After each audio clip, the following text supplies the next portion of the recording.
네, 여러분 안녕하십니까? 2025년 2월 15일, 일수로는 이제 2월 중순이지만 이제 주차로는 오늘이 세 번째 주입니다.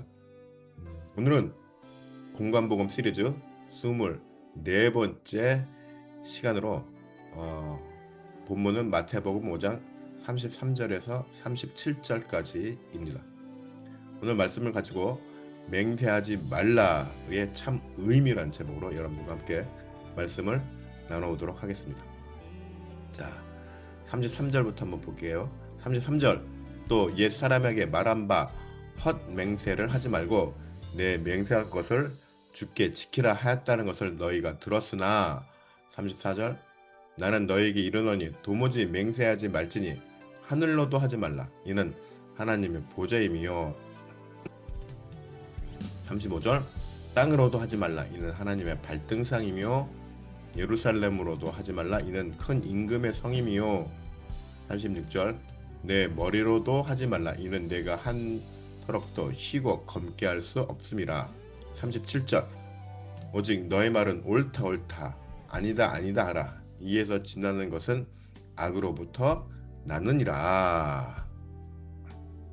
자, 오늘 본문에 맹세하지 말라라는 주제는 10계명의 제3계명인 여호와 이름을 망령되이 일컫지 말라와 연결되는 말씀입니다. 과연 어떻게 연결되는 것인지에 대해서 살펴보도록 하겠습니다.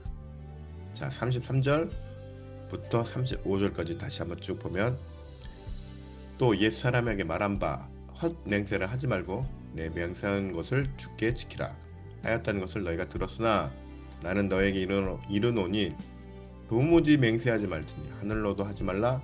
이는 하나님의 보좌이며 땅으로도 하지 말라. 이는 하나님의 발등사며 예루살렘으로도 하지 말라. 이는 큰 임금의 성임이요. 자, 오늘의 말씀 주제가 맹세하지 말라라고 대부분의 성경에는 나와 있습니다만, 사실 말씀을 꼼꼼히 읽다 보면 무조건 맹세를 금지한 것은 아닙니다. 자, 이 33절에도 보면 헛 맹세를 하지 말라고 하였습니다. 이에 대해서 원어의 뜻을 좀 살펴보면 에피오르케오라고 하는데, 에피오르케오, 거짓 맹세하다, 헛맹세하다라는 뜻입니다. 즉 거짓 맹세, 가짜 맹세를 하지 말라는 것입니다. 이것은 지키지도 않을 것을 남발하지 말라라는 것이기도 합니다. 특히 34절은 하나님의 이름으로 거짓 맹세를 하지 말라라고 합니다. 이 말씀은 10계명의 3계명에 해당됩니다. 그렇죠? 여호와의 이름을 망령되이 일컫지 말라에서 망령됨의 원어의 의미를 보면 소아브라고 하는데, 샤브인가 소아브 같은 거 그렇습니다. 이것은 우상숭배, 무익함, 거짓말 등의 뜻이 있습니다. 이 구절에 대한 정의를 그래서 내려보면, 남을 속일 의도를 갖고 기도할 때나 법정에서 진술할 때 하나님의 이름을 거론하는 것으로 정리할 수 있습니다. 좀 더 세밀하게 살펴보면 하나님의 이름을 거론하며 저주하는 것이라고 정의를 하는데, 하이델베르크 요리문답 백문에서 이렇게 또 정리하고 있습니다. 레위기서 24장을 보면은 하나님을 모독하여 저주한 사람을 하나님의 명령에 의하여 죽이는 장면이 있습니다.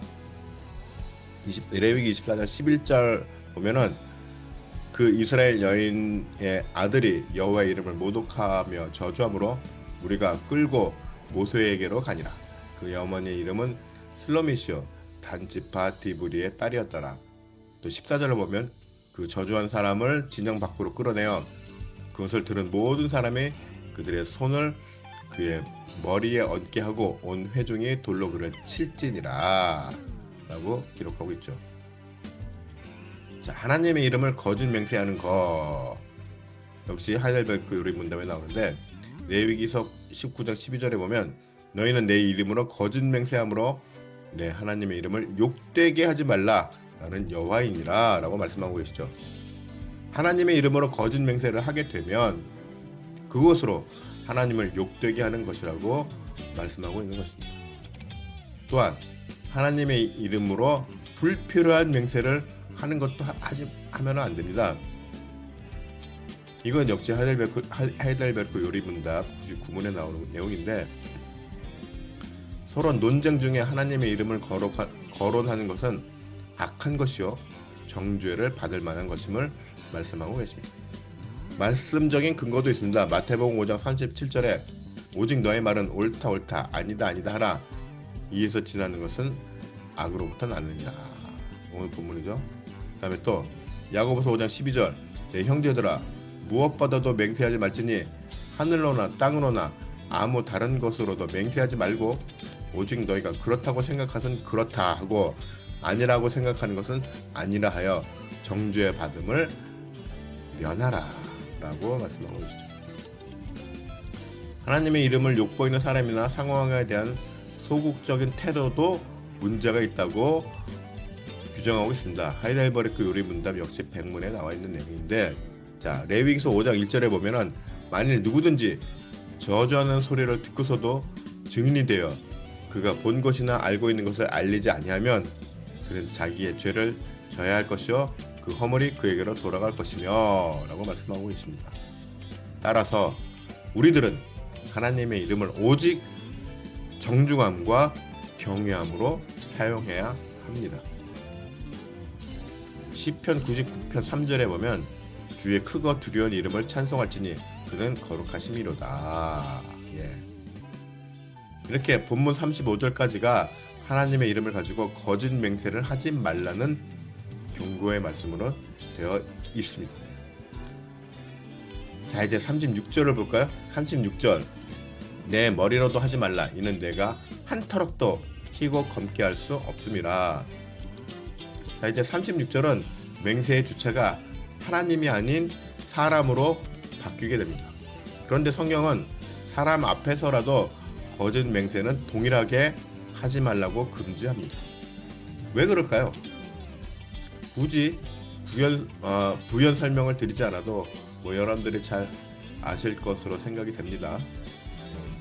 만 설명을 드리자면 십계명 제9계명을 통해서 내 이웃에 대해서 거짓 증거하지 말라라는 계명과도 연결이 되죠. 여기서 거짓 증거가 곧 헛맹세와 연결되는데 이것은 남을 속이는 의무로서 타인의 말을 왜곡하는 행위나 자신이 직접 듣지 않은 내용을 성급하게 다른 사람과 어울려 남을 정죄하는 행위들을 말하고 있습니다. 이거 역시 하이델베르크 요리 문답 112문 또 웨스트민스터 대요리 문답 144문에 나와 있기도 합니다. 이에 대해서 또 로마서에서 말씀하고 계시죠. 로마서 1장 28절에서 30절을 보면 또한 그들이 마음에 하나님 두기를 싫어하며 하나님께서 그들을 그 상실한 마음대로 내버려 두사 합당하지 못한 일을 하게 하셨으니 곧 모든 불의, 추악, 탐욕, 악의가 가득한 자요 시기, 살인, 분쟁, 사기, 악독이 가득한 자요 수군수군하는 자요 비방하는 자요 하나님께서 미워하시는 자요 능욕하는 자요 교만한 자요 자랑하는 자요 악을 도모하는 자요 부모를 거역하는 자요 라고 말씀하고 계시죠.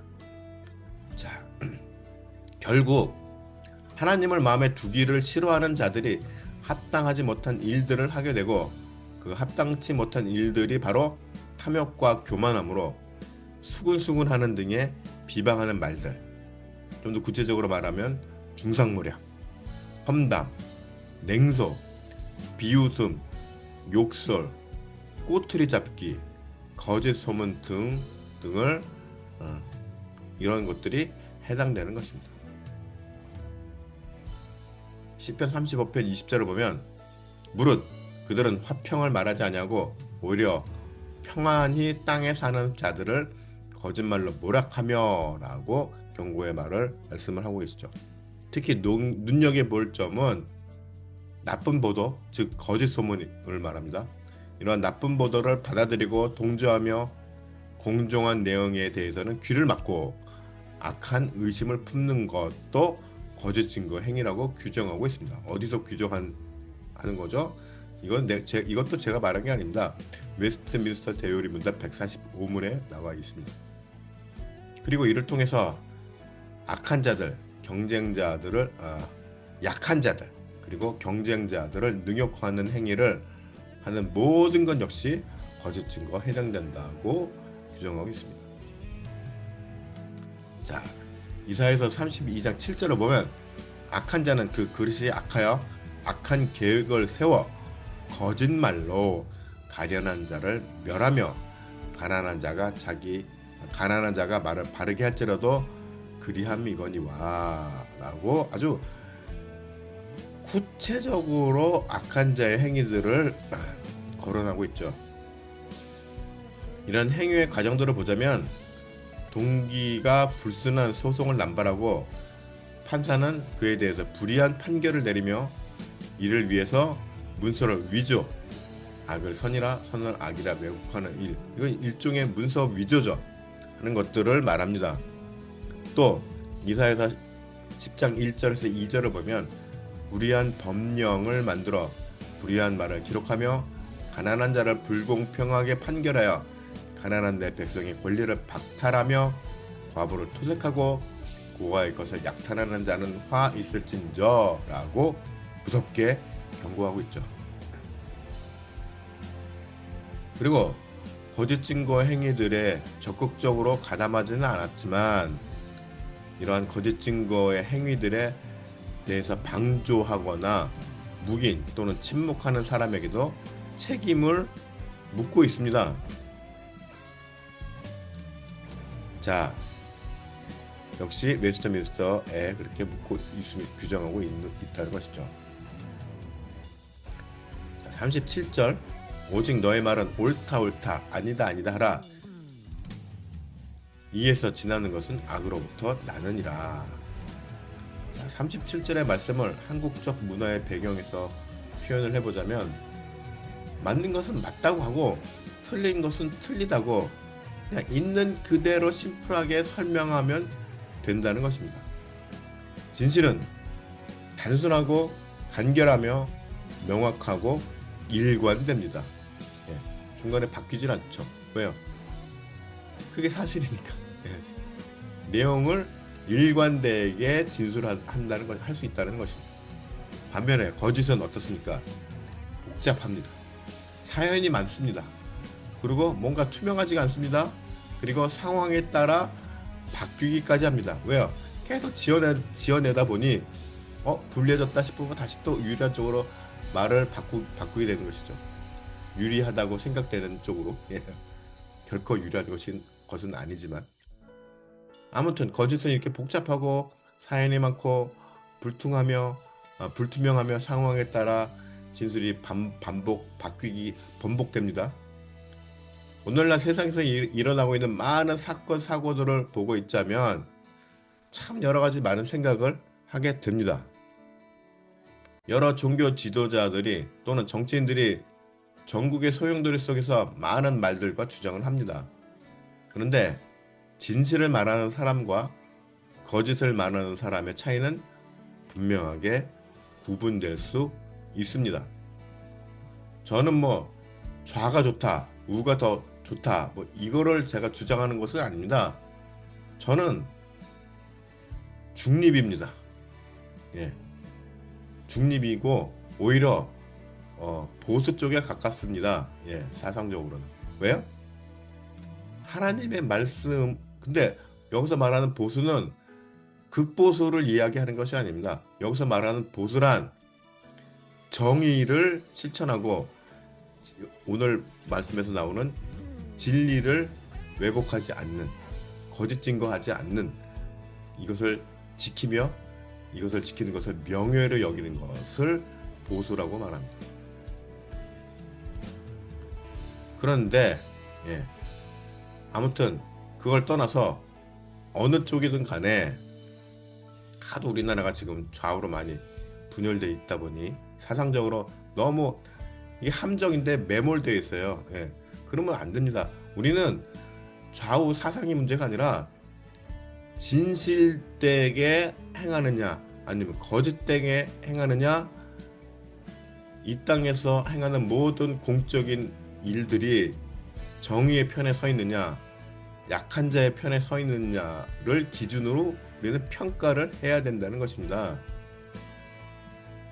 따라서 진실을 말하는 사람은 언제나 일관된 내용을 말하며 당당하고 명쾌하게 증명합니다. 그러나 거짓을 말하는 사람은 늘 핑계가 많고 남 탓을 합니다. 자기 잘못은 없어요. 그냥 남 탓을 합니다. 그리고 뭐가 그렇게 사연이 많은지, 사연이 많습니다. 핑계가 많다는 얘기죠. 이것은 뭐예요? 자기 주장에 대한 당위성을 막 부여하려다 보니 이런저런 말이 많아지게 되는 것이죠. 자, 우리가 여러분들이 사회에서 각자 어떠한 위치에 있든지 우리 위에는 하나님께서 늘 우리들을 지켜보고 있다는 생각을 잊으면 안 됩니다. 하나님이 뻔히 우리들을 보고 계시는데 내가 나의 이익을 위해서, 나의 유익함을 위해서 남을 함정에 빠뜨리고 남을 어렵게 만드는 거짓말을 하거나 중상모략을 하거나 거짓 증거를 하는 것은 할 수는 없죠. 우리들은 언제나 그리스도인으로서 당당하고 부끄럽지 않으며 옳은 것은 옳다, 아닌 것은 아니다라고 말을 할 줄 알아야 합니다. 그래서 누군가에게 피해를 주거나 불이한 이익을 탐하지 않는 저와 여러분이 되시기를 축복합니다.